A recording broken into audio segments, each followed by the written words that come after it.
All right, she's running. This is our Mitsubishi Hyper Heat.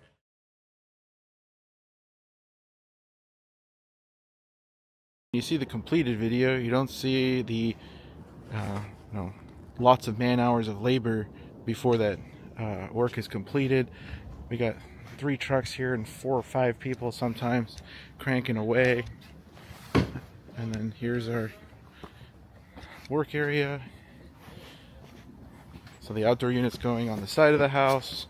We're also putting in a light for better visibility on the side. Outdoor unit's going to go behind this bathroom. And then the channel goes up to feet ahead. Outdoor unit's behind the bathroom, so it doesn't bothers the least amount of people possible with the noise. And then there's just about 11 feet here, so we're not bothering anyone with the Seattle noise ordinance.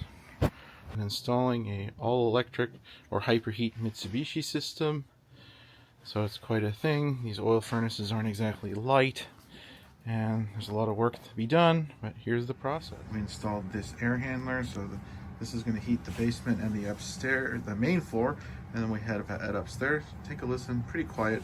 This is a door that goes in front of it with some louvers.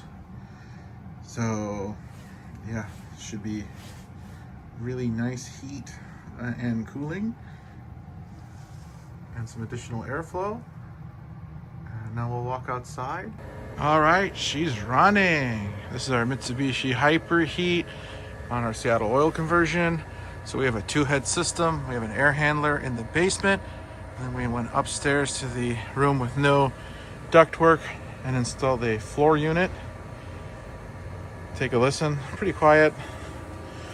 This is a Mitsubishi 3-ton Hyper Heat strapped to the wall. We were behind the bathroom to mitigate as much noise as possible. We've got the rubber risers, and she's going pretty much full blast because the house is about 50 degrees right now. All right, so we're upstairs in the loft. This room has no registers. It was heated via this little electric heater.